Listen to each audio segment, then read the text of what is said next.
पहले इंडिया पाकिस्तान की वॉर रुकवाई, अब ईरान इजराइल की वॉर रुकवाई। लाओ मुझे नोबेल प्राइज दो। मजाक नहीं कर रहा, एक्चुअली में ट्रंप ने पोस्ट करके नोबेल प्राइज का 6 बार जिक्र किया। ईरान इजराइल के बीच 12 दिन लंबी चली है वॉर, शायद सबसे अजीब वॉर थी। युद्ध लड़ने वाले तीनों देशों के लीडर्स ने वॉर खत्म होने के बाद खुद को विजेता घोषित कर दिया है। ईरान पर हमला करने से ठीक 10 दिन पहले इजरायली प्रधानमंत्री नेतन्याहू के करप्शन ट्रायल्स का क्रॉस एग्जामिनेशन शुरू हुआ था। कोर्ट में लिटरली 1778 बार उन्होंने कहा आई डोंट रिमेंबर। एक फॉर्मर आईडीएफ के जनरल ने नेतन्याहू पर सीधा आरोप लगाया है कि वो जानबूझकर गाजा की वॉर को कंटिन्यू रख रहे हैं ताकि वो खुद को जेल जाने से बचा सके। नमस्कार दोस्तों, 13 जून 2025 सुबह के करीब 3 बजे 200 से ज्यादा इजरायली फाइटर जेट्स ईरान के एयर स्पेस में एंटर करते हैं।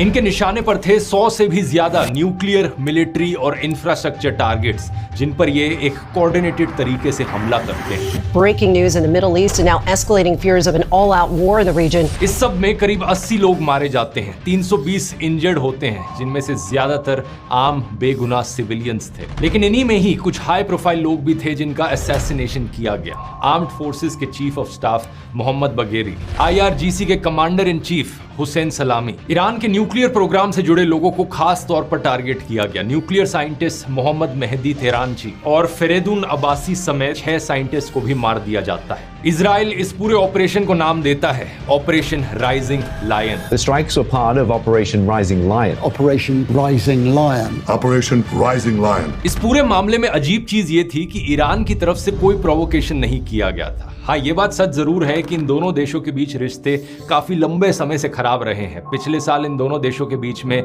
लड़ाई भी देखने को मिली थी, लेकिन इस स्पेसिफिक केस में ईरान ने कोई हमला नहीं किया था। बस अचानक से इजराइल एक दिन उठकर आया और बम बरसाने शुरू कर दिए। जब इजराइल से पूछा जाता है कि ऐसा क्यों किया, तो इजराइल के प्रधानमंत्री जवाब में कहते हैं सेल्फ डिफेंस के लिए किया। We have risen like lions to defend ourselves. ये कैसा सेल्फ डिफेंस जिसमें पहले खुद जाकर दूसरे पर हमला करो। वो कहते हैं कि उन्हें शक था कि ईरान न्यूक्लियर हथियार बनाने के बड़े करीब था। Iran could produce a nuclear weapon in a very short time. It could be a year, it could be within a few months, less than a year. असल में बात यह है कि 31 मई 2025 को यूनाइटेड नेशंस के nuclear watchdog international atomic energy agency की एक कॉन्फिडेंशियल रिपोर्ट लीक हुई थी। इसमें लिखा था कि ईरान के पास लगभग 400 किलो 60% एनरिच्ड यूरेनियम है, जिसका इस्तेमाल 10 न्यूक्लियर वेपन्स बनाने के लिए किया जा सकता है। यानी कि न्यूक्लियर हथियार अभी तक बना नहीं है, लेकिन बन सकता है। और इसी कारण से अमेरिका और इजराइल